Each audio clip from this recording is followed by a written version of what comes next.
Bienvenidos los participantes de la asignatura Derecho Administrativo 2, en la cual vamos a estudiar todo lo concerniente a la continuación del estudio del derecho del poder, del derecho que regula las relaciones públicas, las relaciones de ejercicio del poder, las relaciones del ejercicio de la función administrativa en del ejercicio de la función administrativa en un Estado democrático, en una república. ¿Sí?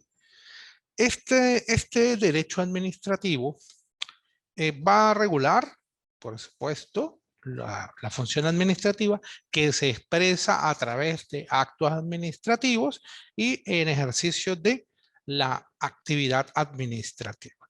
De acuerdo con, si bien no es el centro de la materia, debemos hacer una mínima referencia a los actos administrativos. ¿Por qué? Porque si vamos a estudiar en una referencia general al procedimiento administrativo en términos genéricos, previsto en la Ley Orgánica de Procedimientos Administrativos, y vamos a revisar eso, resulta que el procedimiento administrativo, los procedimientos administrativos en general, se desarrollan para construir lo que se entiende por acto administrativo. Y la Ley Orgánica de Procedimientos Administrativos, si bien la doctrina y la jurisprudencia dan muchas definiciones, la Ley Orgánica de Procedimientos Administrativos en su artículo 7 me da una definición certera, formal y material de lo que es el acto administrativo. Si dice esa ley, el artículo 7 se entiende por acto administrativo, a los fines de esta ley, toda declaración de carácter general o particular emitida de acuerdo con las formalidades y requisitos establecidos por la ley por los órganos de la administración pública. Entonces esta tiene que es el acto administrativo que debe constituirse de acuerdo con una serie de formalidades y requisitos en términos formales dado por los órganos de la administración pública, es decir, quiénes son los responsables de darlos. Y aunque pues de esto se le critica de que más allá de identificar solamente como, digamos, emisor de actos administrativos y emisor pues de actividad administrativa a los órganos de la administración pública, que pudiéramos pensarlos en sentido extenso, se desconoce o se deja de considerar la ocurrencia de una serie de órganos también, o de entes, o de entidades, por así, personas jurídicas, que no necesariamente conforman parte de la administración pública, pero que también pueden desarrollar actividad administrativa. Esta ley prevé cuáles son las condiciones de validez de los órganos, los requisitos mínimos que debe tener los actos administrativos, prevé cuáles son los casos en que los actos administrativos son absolutamente nulos y aquellos en los cuales son anulables, y también da una idea de la actividad administrativa. La actividad administrativa se desarrolla con arreglo a ciertos principios que se complementan también con lo previsto en la Ley Orgánica de la Administración Pública. Pero en ese sentido dice, la actividad administrativa se desarrollará en su artículo 30, Ley Orgánica de Procedimientos Administrativos, y dice, se desarrollará con arreglo a principios de economía, eficacia, celeridad e imparcialidad. Las autoridades superiores de cada organismo velarán por el cumplimiento de estos preceptos cuando deban resolver cuestiones relativas a las normas de procedimientos. También prescribe que todos los documentos y expedientes administrativos deben ser uniformes de forma tal que cada serie o tipo de ellos, si por ejemplo vamos a hacer procedimientos administrativos para la concesión de licencias de licores, deben ser todos regulares y establecidos de acuerdo con los mismos principios. ¿Esto por qué? Primero por el principio para la obtención de cierta regularidad en los trámites, celeridad, y también para la protección de los administrados, tomando en consideración de que no se les hagan exigencias adicionales, superiores o desiguales en el tratamiento de los asuntos públicos. Estas consideraciones que estoy haciendo aplican para la totalidad de los procedimientos administrativos. Ahora bien, la LOPA, la Ley Orgánica de Procedimientos Administrativos, establece de manera genérica dos procedimientos, uno ordinario y un procedimiento sumario, ¿sí? El procedimiento ordinario, al cual es el que haremos referencia, es para que se entienda, un procedimiento genérico. ¿Por qué genérico? Genérico en el sentido de que, supongamos, cada ley de materia administrativa que cree, por ejemplo, el órgano de la Procuraduría General de la República, que cree una ley que cree la regulación de los alquileres, donde la ley que establezca el régimen de protección del consumidor o del usuario, la ley que establezca los trámites, los principios y presupuestos necesarios para la realización de trámites en materia de urbanismo, supongamos, de variables urbanas, municipales. Cada una de esas leyes debe establecer principios adjetivos, normas específicas, procedimentales para la interacción de la administración con los particulares para la emisión de actos administrativos. Entonces, esas normas establecen esos principios, establecen los principios, los procedimientos administrativos especiales. Se crea un procedimiento administrativo genérico en la LOPA para dos cosas. Uno, para suplir absolutamente la falta de procedimiento en determinada materia. Si una ley establece la posibilidad de realizar determinada concesión, determinada actividad administrativa y no establece de qué forma se va a tramitar eso, la ley orgánica de procedimientos administrativos va a prever cuáles son los parámetros, los lapsos, los principios, los momentos procedimentales, las garantías en favor del administrado para el ejercicio de ese procedimiento administrativo. Pero también, si estamos en presencia de una ley que establece un procedimiento administrativo, y este procedimiento administrativo regula, digamos, en términos más o menos idóneos, el desarrollo de la materia de que se trate, y digo intencionalmente más o menos idóneo, porque puede tener lagunas, porque puede tener silencios, puede tener falencias, puede tener discordancias en la definición de ese procedimiento. Si se presentan ese tipo de características dentro del procedimiento administrativo especial previsto por una norma especial, pues sencillamente acudimos a la Ley Orgánica de Procedimientos Administrativos y lo que no esté previsto allá en materia de, supongamos, la citación o la notificación de la persona, la notificación en todo caso, por ejemplo, que siempre es casi siempre una norma que es netamente aplicable, por ejemplo, la notificación, se va a tomar en consideración lo previsto en la Ley Orgánica de Procedimientos Administrativos si la otra norma no dice nada. El procedimiento administrativo, en términos generales, el procedimiento ordinario previsto en la LOPA está establecido en los artículos que van del 47 al 66 de la Ley Orgánica de Procedimientos Administrativos. Y el primer artículo es el que da la nota y la utilidad de este procedimiento. Entonces dice, el artículo 47 dice: los procedimientos administrativos contenidos en leyes especiales se aplicarán con preferencia al procedimiento ordinario previsto en este capítulo en las materias que constituyen la especialidad, y si bien no lo dice la norma, lo interpretamos de esa manera. Las lagunas presentes en esos procedimientos especiales tienden a ser o deben ser suplidas con las disposiciones de la Ley Orgánica de Procedimientos Administrativos.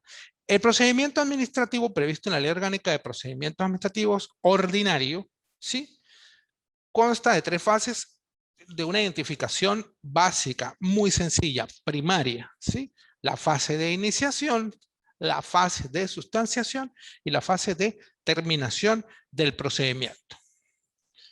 Por ejemplo, algunas notas referentes a la iniciación del procedimiento. El procedimiento se inicia a instancia de parte, mediante solicitud escrita o se inicia a oficio. Habla de solicitud escrita. Hoy en día, las normas protectoras de los administrados, de los particulares, establecen que en caso de que no se utilicen las formas escritas, se puede ir a iniciar el procedimiento administrativo de forma verbal, debiendo la administración establecer la obligatoriedad de tomar nota de esa solicitud y procesarla. Cuando se hace de oficio, se hace de oficio en los casos en que no sea necesaria la actuación del particular. Por ejemplo, no es lo mismo iniciar un procedimiento por la violación de X disposición de urbanismo a iniciar un procedimiento para el trámite de una licencia de licor. La administración no puede iniciar ese trámite porque pues no tiene interés no existe un interés general en el establecimiento de un expendio de licores, pero sí pues hay un interés general en el mantenimiento y perfeccionamiento de las normas relacionadas con el urbanismo. Establece el artículo 49 cuáles son los requisitos, digamos, los presupuestos mínimos que debe tener la solicitud, que aquí dice por escrito, pero también si es verbal y tiene cosas muy sensatas, por ejemplo, como la identificación del interesado, la persona que actúe como su representante, la dirección del lugar donde se harán las notificaciones pertinentes, los hechos y razones y pedimentos correspondientes, expresando con toda claridad la materia objeto de la solicitud, referencia a los anexos que la acompañan, todas las circunstancias que exijan las normas legales o reglamentarias y la firma de los interesados, que debe constar pues, en la solicitud escrita o en la transcripción de la solicitud verbal. ¿Sí? Cuando falta alguno de los requisitos, yo hago la solicitud, falta algunos de los requisitos, la administración está obligada a notificármelo, diciéndole dentro de los 15 días siguientes para que proceda a subsanarlos dentro de los 15 días siguientes. Esto se llama, es el equivalente a la disposición procesal del despacho saneador. Es una obligación de la administración, porque la administración no está para desestimar. El fin de la administración no es desestimar las solicitudes de las personas. El fin de la administración es hacer de su conocimiento y darle respuesta por el derecho de petición y oportuna respuesta constitucional, darle respuesta a las solicitudes de las personas. Entonces, si la solicitud tiene alguna discrepancia, alguna desavenencia, alguna inconcordancia o alguna imperfección, lo más lógico que debe ser la administración es señalarle ese aspecto problemático a la persona y de seguido, pues, que la persona proceda a resolver esa inhabilidad o esa falencia, y entonces si la administración va a proceder al trámite de la solicitud para pronunciarse sobre el fondo. El fondo ese fondo se debe pronunciar. ¿Por qué? Porque en el fondo de la administración va a estar inmerso un derecho del particular que puede tener incluso rango constitucional. Entonces, por un aspecto formal, no podemos evitar el conocimiento que puede llevar a la tutela de una potestad o un derecho fundamental. La sustanciación del expediente. La sustanciación del expediente inicia en el artículo 51, que indica que iniciado el procedimiento se procederá a abrir el expediente en el cual se recogerá toda la tramitación a que dé lugar el asunto. Es decir, vamos a ver un principio de unidad del expediente que va a conllevar a que todo lo que se actúe debe estar en el expediente y lo que no esté en el expediente no se puede considerar como existente. Dígame un principio más o menos absoluto, porque si se consiguen, si el administrado consigue actuaciones administrativas que no se hayan constado en el expediente, pues mal podría decirse que es culpa de él este hecho y pudiera hacerse valer en la vía jurisdiccional ese tipo de actuación para sustentar un derecho o una petición de la administración. El 52 prevé la posibilidad de acumular expedientes cuando tengan relaciones o conexiones con otros asuntos que se tramiten en la misma oficina. Sobre todo, se hacen esas acumulaciones para evitar decisiones contradictorias. lo que no implica, lo que no lleva a que se tengan que acumular todos los expedientes de la misma materia. Lo único que pide el legislador es la uniformidad en el tratamiento.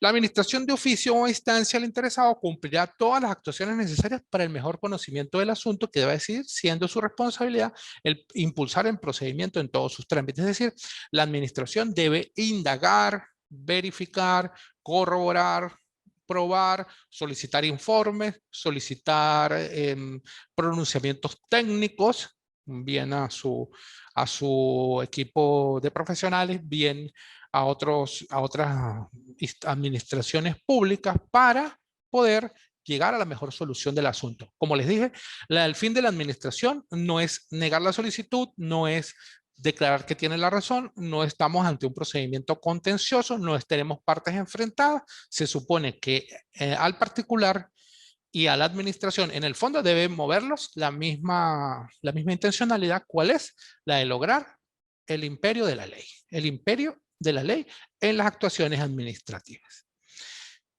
La autoridad administrativa solicitará a otras autoridades o organismos los documentos, informes o antecedentes que estime convenientes para la mejor resolución del asunto. Cuando la solicitud provenga del interesado, el interesado puede decir, bueno, para decidir este asunto se tiene que corroborar lo informado o lo presentado en la dirección tal del organismo tal. Uno le indica a la administración y la administración está obligada a hacer la evacuación de esa solicitud. Si no llegan esos informes o antecedentes, no los envían, eso no va a suspender la tramitación, dice, salvo disposición expresa en contrario, dice el artículo 56, sin perjuicio de la responsabilidad en que incurra el funcionario por omisión o demora. Es decir, que porque un funcionario no envíe los antecedentes administrativos del caso en conocimiento, mal podría la administración dejar de decidir porque estaría violando el derecho de petición y oportuna respuesta y estaríamos poniendo un poder exacerbado, exorbitante en manos de un funcionario que descubriría que con solo no obrar puede paralizar por completo el trámite realizado por un particular que pudiera pensar, ese particular, que le estaría violando derechos constitucionales solamente por la omisión en cumplir una obligación de un funcionario público.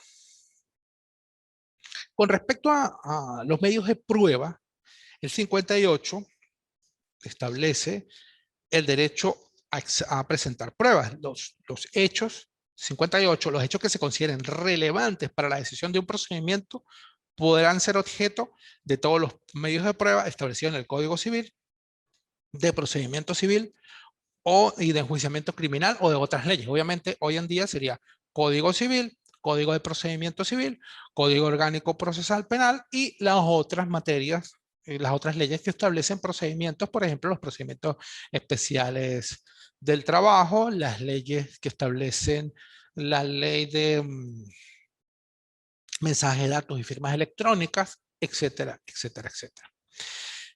Los interesados y sus representantes tienen el derecho de examinar en cualquier estado y grado del procedimiento, leer o copiar cualquier documento contenido en el expediente, así como pedir certificados del mismo. Se exceptúan los documentos calificados como confidenciales por el superior jerárquico, los cuales serán archivados en cuerpos separados del expediente. La calificación de confidencial debe hacerse mediante un acto motivado. En este momento, ¿sí?, la confidencialidad era como una norma muy abierta al momento de darse la LOPA. La ley orgánica de la administración pública ha establecido, y la LOPNA, la ley orgánica de protección del niño, niña y adolescente, ha establecido parámetros o criterios concretos para la declaración de esa confidencialidad, ¿sí? Que puede ser materias donde esté inmersa la seguridad y defensa de la nación, eso, y materias que afecten al orden público, sobre todo en los casos que tengan que ver con niños, niñas y adolescentes. Y siempre en esos casos